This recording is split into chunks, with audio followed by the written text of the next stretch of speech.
What's good, you guys? Let's talk about OpenAI's ChatGPT and Discord bot. I'm also going to show you guys how to train your bot depending on what model you feed it. Let's get into it. All right, so we're going to go over to the openai.com/API website. And if you don't have an account and you want to sign up, and if you do, then just go ahead and log in.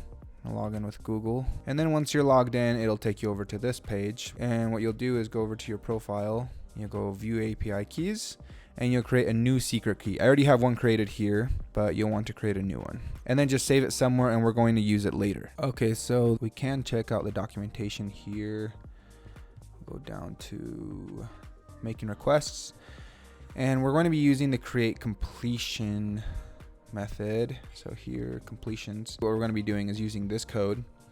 And instead of using the retrieve model method, we're going to be using the create completion method. So here you can come down to the completions endpoint. You can see everything that it takes, all the different parameters. So we're mainly going to be using prompt. That's the most important one. And then I'm not going to get into the detail of every single one, but here you can read through them and see what each one does. If we go over to the Discord.js guide, this will show you how you can get your Discord bot up and running. Basically, you want to follow these instructions, but I'm not going to go into detail about this. If you guys want a video about that, I can do it. But for now, you can just follow the docs and get your bot up and running. I want to ask OpenAI to see if it can write us a Discord bot in Node.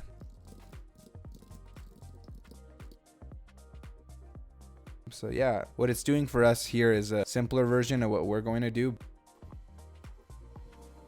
Okay, so it's the end of the video. You could just use this code and get your bot up and running.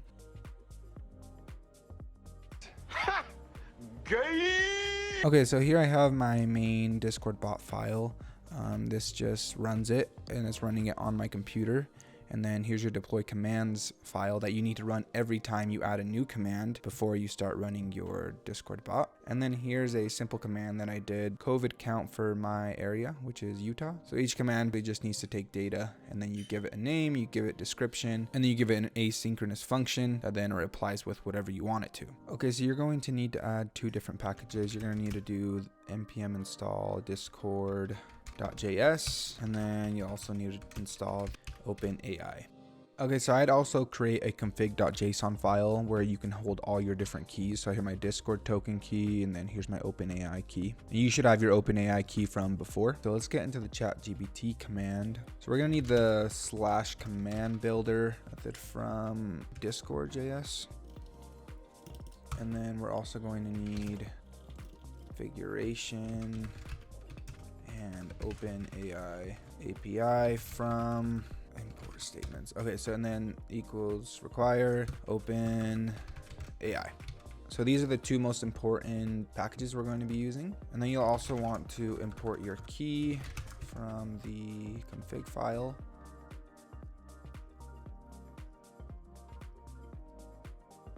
Okay, and that's basically it. Okay, so now we can actually go back to the documentation for OpenAI. And let's copy this code.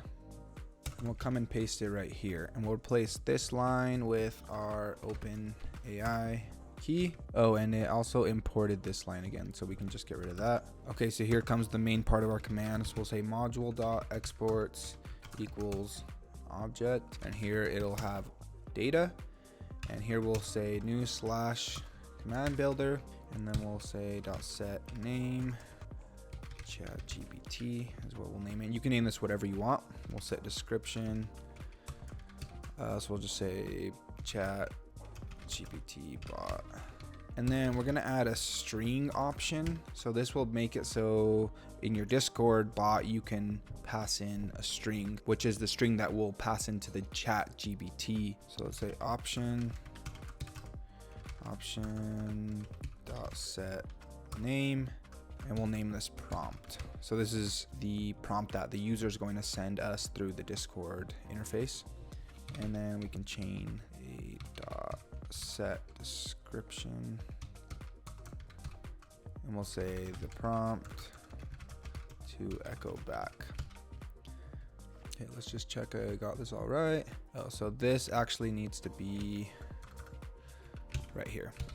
So option.set name, and then you put whatever name you want it to be, and then you set the description. So now you're gonna have an async await function named execute.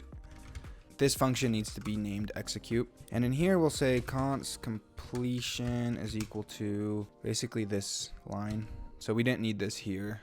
Let's get rid of that. And we'll change this to create completion, because that's the one we're using. And in here, instead of just passing it like this, we'll say model text DaVinci -003.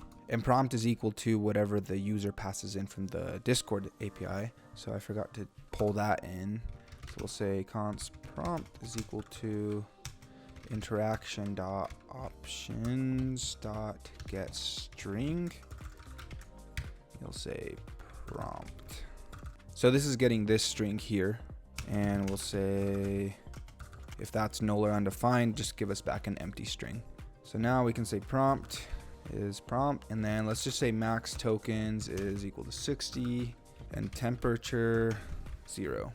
So you can look at the Discord.js documentation if you want to see all the different commands there are, but for now we're just creating a new slash command, naming it ChatGPT, adding some description, and then making it so they can add a string. And then here, once they hit enter, we're getting that prompt, that string back from the user, and we're passing it into the OpenAI request that we're making here. And then we're gonna say const response is equal to completion.data.choices. Choices is an array, so we'll just get the first one. And something I kind of forgot about is if there is no prompt, then we want to return early, and we'll say, please input a prompt. Okay, so now let's say deploy commands again. Oh, oops. And then run our bot. Okay, and let's say ChatGPT, and we won't give a prompt, so we'll send it, please input a prompt. This time let's send something, so we'll say, hey, how are you? So we'll still get bruh because we're still not replying with the response. But here you can see the response is console logging, I'm doing well, thank you, how about you? So now we know we can say dot choices, first index, dot text. And now this response we know is the text. So we'll just reply with the response. So let's do it one more time. Deploy commands, next.js. ChatGPT, hey, how are you? So there we go, now it works. So we can respond with more things. And there you have it. So let's try something a little more complicated. So we'll say, write us a story about a pickle who fell in love with, I don't know, Elon Musk. And then, so here it will give us the story, but the thing is, since we said max tokens equals 60, it's cutting off the rest of the story. The reason I did that is because if you put a big amount of tokens, then you'll get more text back, but it uses more tokens from your API. Here I can show you so we can see usage. And every time I'm hitting the API here, it uses some money or some tokens. You get $18 for free, but who knows how it will be in the future. You can actually train the bot to respond in a certain way. And so I did that by making a training model. It's just a JSON file that I'll show you here. And basically it's just a string here that says, okay, these nuts is a bot that responds with snarky and degrading comments. And here's where you start training it. So I said the user asks how many pounds are in a kilogram. And then the bot here responds with this again, there are 2.2 pounds in a kilogram. So you can just keep doing that, do user response, and then the bot response. And that's a way to train your bot to respond in a certain way. So I'll show you what that looks like. So we can come here. So we'll say const training is equal to require training. And then every time we're sending an API request to OpenAI, we'll say let temp model is equal to the training text, and then temp model plus equals you with the prompt that we're getting from the user. And then instead of just sending the prompt, we'll say prompt temp model, and that's all you need to do. So let's deploy this again, run our bot. We can go back to Discord and we'll say slash ChatGPT, hey, how are you? And here you can see the bot responds differently. You can clean your response a little bit by doing something like this, and then returning the cleaned response. And then so let's ask it something else. Hey, it's probably something nice. I'm getting this question mark right here because I forgot to add a new line here. and then that should fix it. All right, I hope you guys enjoyed that. If you guys have any comments or questions about what I did here, let me know in the comments. Don't forget to like and subscribe. I'll see you guys next time.